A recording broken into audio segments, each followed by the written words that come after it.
What if Yuta Okkotsu fought against the strongest sorcerers we saw so far in Jujutsu Kaisen? What if he fought Toji? How about Domain Expansion Hakari? Or Final Form Kashimo? Would Yuta be able to defeat Megumi alongside Mahoraga? How about Sukuna? Well, let's spin the wheel to find out from where we start. Yuta begins with a pretty interesting opponent.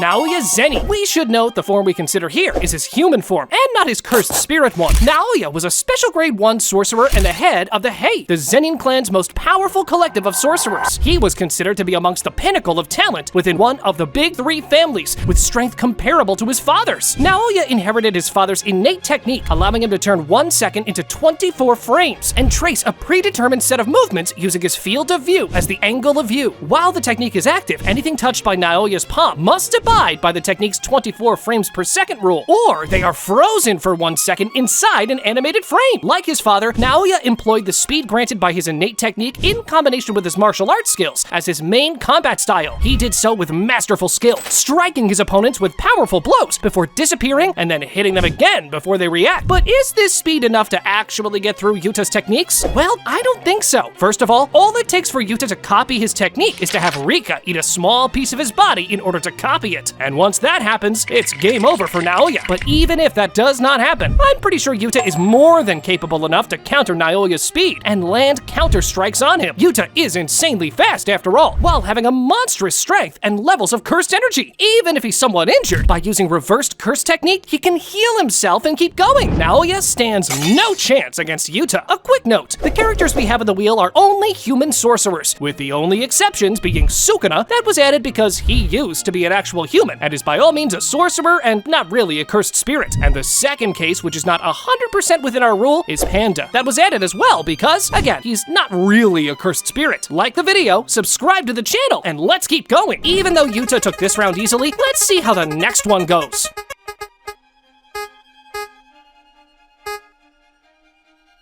On this round, we have Aoi Todo. Okay, this is a bit of a tricky one. Not so much because Todo is stronger, but more so because Todo's skills are quite difficult to counter. You see, Todo's curse technique is called Boogie Woogie, a technique that allows him to switch the positions of anything with cursed energy within his range with a clap of his hands. He can change himself out with the location of another person, or switch 2 different parties other than himself as well. And let me tell you, this is very disorienting when fighting. Even when you expect it, it's difficult to counter. Also, if Yuta were to use his domain expansion, Todo could try to somewhat counter it by using simple domain, even though this isn't always 100% effective, especially against strong domain expansions like Yuta's. On the offensive, he has great physical strength and the ability to use Black Flash as well. But again, nowhere near enough destructive power to really defeat Yuta. Yuta takes this round again with relative ease. As you might have figured out by now, different opponents with different weapons, skills, and abilities may be able to fight against Yuta, some more and some less effectively, depending on their own individual skills and curse techniques, meaning that some overall weaker opponents might have better chances compared to even stronger characters than them. In reality, it's all about which abilities are more dangerous to Yuta in combination with the overall strength of the opponents. And with that out of the way, let's spin the wheel again.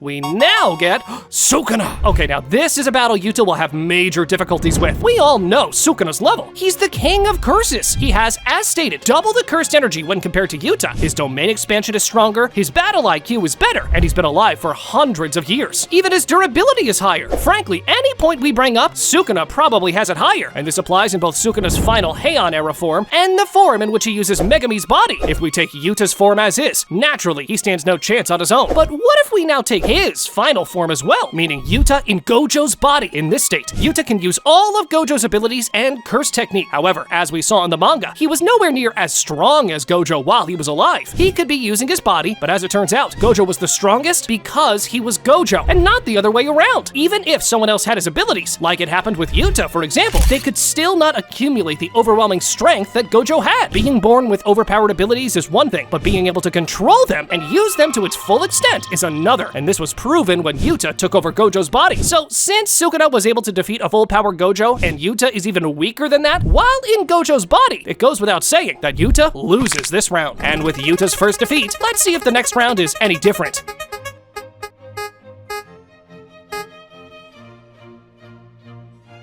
We now get Meimei. Meimei is a grade 1 sorcerer recognized by many for being a more than capable fighter. Satoru Gojo had stated in the past that he believes Meimei is strong, a comment that the strongest sorcerer doesn't hand out lightly. Meimei trained to enhance her body with her cursed energy, until doing so to improve as a fighter was no longer possible, reaching her physical limit. Meimei's innate technique grants her the ability to imbue crows with cursed energy and control them. She can control multiple birds at the same time, and from a great distance. Meimei can also share vision with the birds, allowing her to see what they see. Overall, it's obvious that she loses to Yuta, so let's make it a little bit more interesting, huh? Let's add her brother into the equation as well. After all, the two of them could be seen as couple in more ways than one, if you ask me. Her brother Ui has a binding vow with his sister, where he agrees to limit his cursed energy and restrict his usage of Jujutsu until she gives him permission. This stems from his own desire to please his elder sister. This allows for even greater output when she gives him permission as a reward from the binding vow. Ui's technique is the spatial transference of targets that allows him to teleport himself and others with him to locations and people he has marked. This technique allows him to spatially transfer himself or others across vast distances within a short time, as seen when Meimei and him escape from Kenjaku by teleporting from Shibuya, Japan to Kuala Lumpur, Malaysia in less than 2 hours. If Ui's target is a person, the technique targets their body and soul altogether. If given permission, he can target only the soul, which allows him to switch the souls of his marked targets without changing the shape of their bodies. This application of Ui's technique can only be used twice per person in a month. Now, even though this duo is strong, well, we saw that Yuta can fight more than one opponent at the same time perfectly fine, as seen during his fight with Uro and Ishigori, and that was him still holding back, being tired from previous fights, and also having Rika protecting the civilians instead of helping him. Yeah, I think Yuta is perfectly capable of disposing of both of the siblings without much trouble. Next up,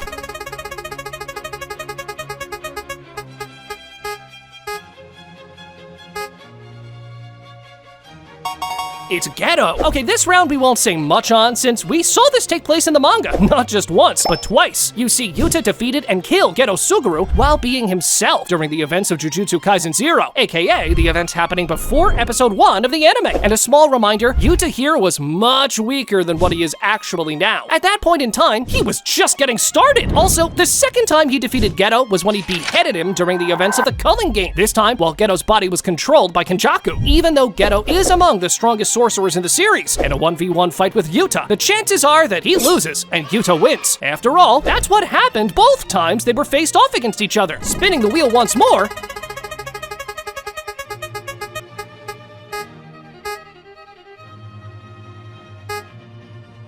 we now get Gojo Satoru. Alright, this is kind of an easy one I think everyone can agree on. Gojo is considered the strongest sorcerer of his time, rivaled only by Sukuna. Even though Yuta was stated a lot of times to be the number 2 behind him, their difference is definitely not little, to the point that maybe under certain circumstances Yuta could win. Gojo was seriously fighting, then Yuta stands no chance. Not only that, but if we somehow assume that Yuta is using Gojo's body while Gojo is also alive and fighting him, then again, their difference is still huge. As we already explained, even while using Gojo's body and thus had the potential to use all of his abilities, he was still nowhere near the level of strength as Gojo. Gojo had enormous talent, that's for sure, being born with a divine combination of abilities that practically made him a demigod within the Jujutsu world, as his combo of Limitless and the 6 Eyes did not appear for over 400 years. But at the end of the day, it wasn't just his abilities. He was using those abilities to their full potential, something not everyone could do. So yeah, even in that hypothetical scenario of Yuta in Gojo's body against Gojo himself, Yuta would still lose, and this isn't even a question. And now we reach what I think is the most interesting battle as of yet, and you'll see what I mean in a moment. The next pull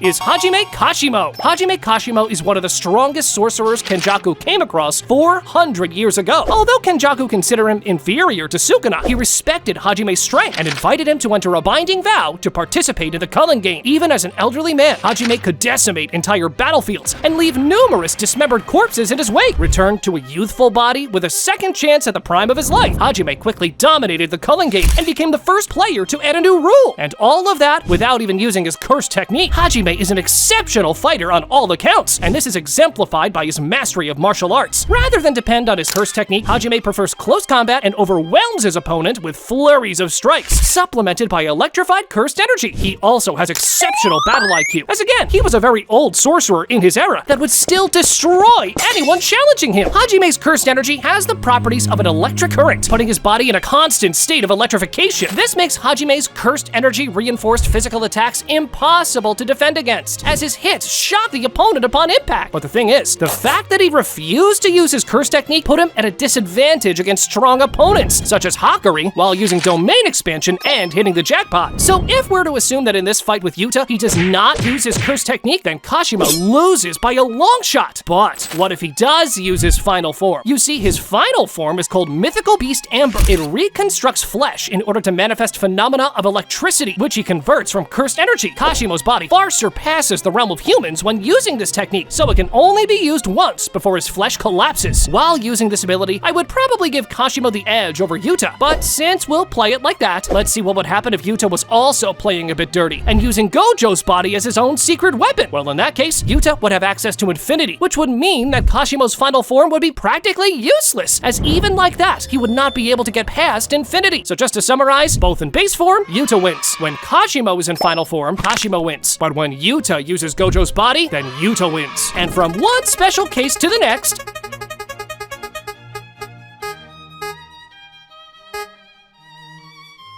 we now have to talk about Maki. You see, Maki is a special case, as she's not really capable of using cursed techniques, but rather relies on her monstrous physical strength and the use of cursed tools to fight against opponents. She's a very similar case to Toji, where her heavenly restrictions don't allow her to use cursed techniques. In reality, her body receives minimal to no cursed energy, even less than what non-sorcerers get. In exchange, her body receives immense strength, speed, and general physical abilities honed to their maximum. An important detail we should point out here is the fact that the guaranteed hit of most domain expansions don't really harm her, because the domains don't register her as a target due to her lack of cursed energy. Certain domain expansions, like Sukuna's for example, are of course an exception, as Sukuna can apply rules within his domain to target things even without cursed energy. So now, what would happen if those two were to fight against each other? They're both immensely fast, have great strength, but overall, I do feel like Yuta's overall skills would mean that even with the unpredictability element that Maki's heavenly restriction brings, Yuta would still be able to win this. Spinning the wheel again.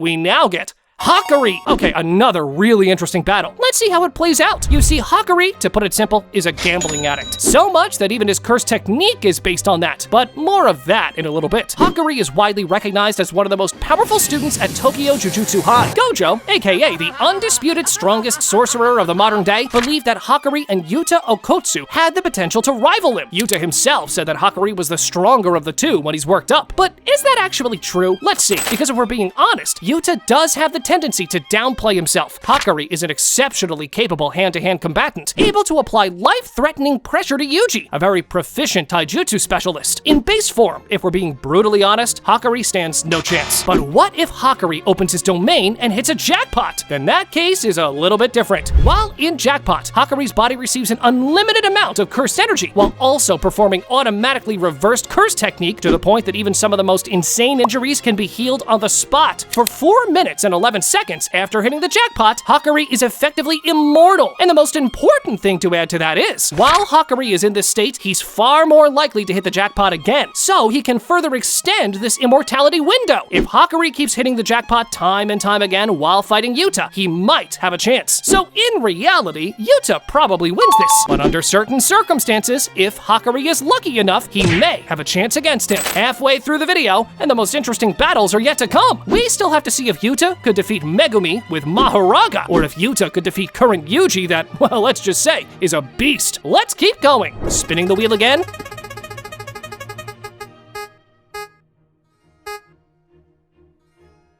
We now get Toji Fushiguro. His case is something very similar to Maki's, but if we had to compare the two of them, Toji is somewhat stronger. Now this is a very difficult battle to conclude, but I do feel like Yuta would have the upper hand here, even though it would be really close. Toji was able to win against Gojo in their first round purely because of certain special conditions that applied. Gojo was exhausted, he was still nowhere near his full prime strength, and Toji was also preparing for this battle for some time now. If we apply a fair 1v1 battle against Yuta, I do feel like Yuta would probably be superior. But even if that's not the case, then I think that having Yuta in Gojo's body, that should be enough by now, as one purple attack is all it takes for Toji to become the Apple logo once more. Yuta probably wins this as well. Moving on.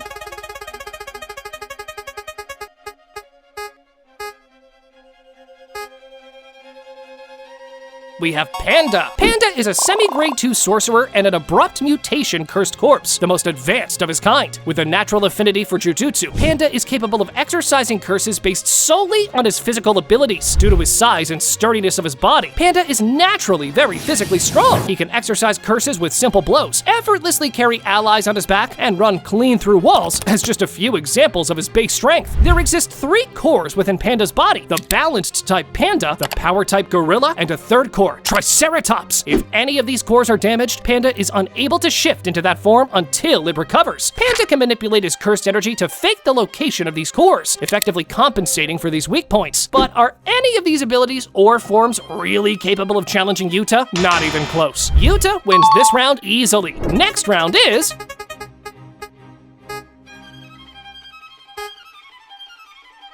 Nanami. Nanami is a model example of what a grade 1 Jujutsu sorcerer should be. Yuji and Takuma Ino both look up to Nanami for his demeanor when actively approaching a difficult situation, as well as his incredible skill when it comes down to solving it. Satoru Gojo entrusted Nanami with looking after Yuji due to these traits as well, and it paid off well for Yuji's growth. When it comes to combat ability, Nanami is capable of fighting on par with special grade cursed spirits such as Mahito. While Mahito was still in the infancy of his existence, Nanami was able to keep up in several of the exchanges. Nanami's signature binding vow with himself is called Overtime. Nanami limits the amount of cursed energy he can utilize during the time he's officially on the clock working for Jujutsu High. Once he goes beyond his normal shift and overtime hours begin, Nanami's cursed energy swells to a great degree and grants him a boost in fighting power. While working his normal hours, Nanami suppresses his cursed energy to about 80 to 90%. By invoking Overtime, Nanami exerts 110 to 120% of his maximum power. Nanami can actively break the vow and use 100% of his cursed energy at any given time, but using Overtime in that case would only result in a 1% increase. His curse technique, on the other hand, focuses on ratio. It divides targets with 10 lines and forcibly creates a weak spot at the ratio point of 7 to 3. The target's lines don't have to match their length or wingspan. Nanami can choose which part to divide, including the target's head, torso, arms, and legs. This technique is also applicable to non-living objects. Overall, is anything in that list enough to defeat Yuta? Yeah, not even close. Even if Nanami were to go to Overtime, Yuta wins again. But next, let's see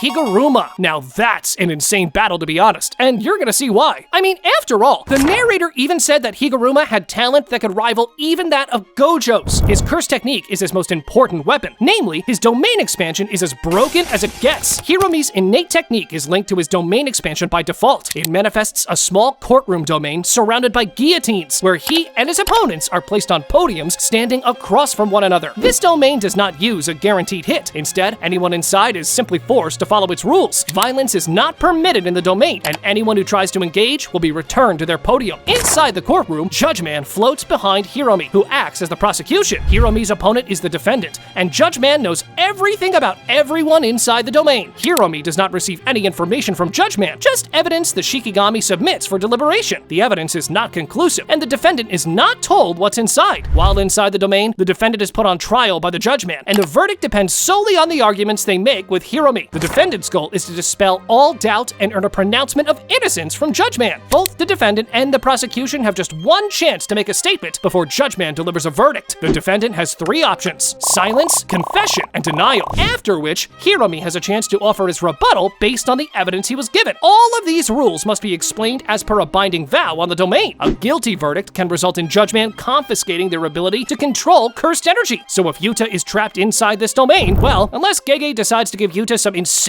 plot armor like he did with Sukuna that had the sentence passed to Kamutoke instead of him, then if found guilty, Yuta could be in trouble. But in reality, since Yuta is as innocent as it gets, he could maybe not even be found guilty. And even if he is, well, he still has Rika by his side that can assist him even in that situation. Overall, I'd say this battle depends a lot and could go either way. But in reality, do you agree with this or not? Who do you think would win in this situation, Yuta or Higuruma? Let us know in the comments down below. Spinning the wheel again.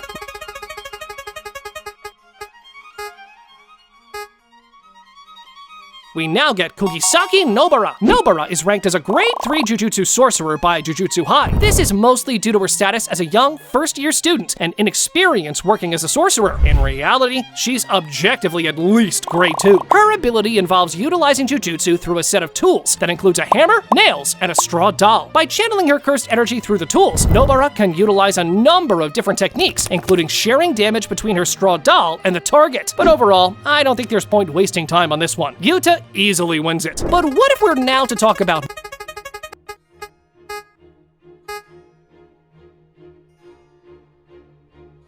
Megumi? So here, things are starting to get serious once more. Megumi is the 10 Shadows user of this era, one of the most overpowered abilities in all of Jujutsu world. So here, the fight will not really be Megumi versus Yuta, but more about Yuta versus Mahoraga, since we'll have Mahoraga be summoned to deal with Yuta. So could Yuta defeat this beast on his own, or rather with the help of Rika that basically comes to hand with him? Let's find out. Mahoraga's most notable power is the adaptation to any and all phenomena, made visible through the turning of its wheel. If the general is hit by a particular attack, the wheel turns once the attack is analyzed, and Mahoraga adapts. If its adversary uses the same technique again, Mahoraga will counter it from then on. Generally speaking, Mahoraga's adaptations can be defensive in nature as well as offensive in nature, aka letting Mahoraga modify the properties of its own attacks to overcome and bypass enemy defenses, such as switching from positive to cursed energy around its sword depending on when it faces a curse or human sorcerer, or developing space-cutting slashes to overcome a barrier of infinity, like it happened with the fight against Gojo. So in the end, it all comes down to a simple question: can Yuta exercise him before he fully adapts? And to that, I would give a confident yes, for a very simple reason. Remember, Yuta has copied a bunch of curse techniques in the series, meaning that in a sense, Yuta is the natural enemy of Mahoraga, since the curse techniques and attacks he can use can be changed all the time. Yes, Mahoraga is very strong and surprisingly fast for his size, but Yuta, with the help of Rika, can very much deal with all of these and land different attacks that each time harm Mahoraga until ultimately Mahoraga is fully defeated. Yuta takes this round as well. Up next,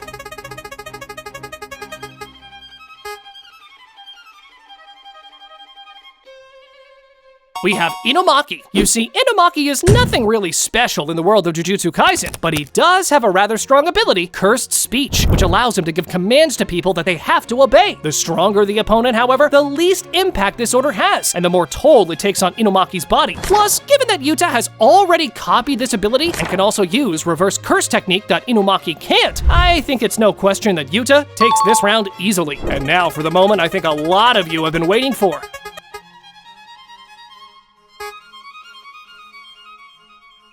Yuji Itadori. Here, we'll obviously consider the prime adult form of Yuji with domain expansion, reverse curse technique, simple domain, and a body so sturdy that it could literally withstand the slashes of Sukuna's domain expansion for a minute straight. Not to mention the insane physical feats this guy possesses. And all this, literally, while Yuji was still a teenager. As of now, we can only speculate how strong prime Yuji is. As again, from what we learned in JJK Mojulo, Yuji does not really age at all. If we take Yuta's base form, I would clearly clearly give this one to Yuji. If we take Yuta's form while being inside of Gojo's body, then it's a little bit different, I guess, since Yuji does not really have a way to get past infinity. But he does have a very strong domain that could challenge Yuta in a domain battle, the same way Sukuna did against Gojo. In that case, since we don't really know the full extent of Prime Yuji's strength, I'm gonna leave this one up to you guys, as it's highly debatable. Who do you think is stronger here, Yuji or Yuta? Let me know in the comments down below. And now for the final round of the day.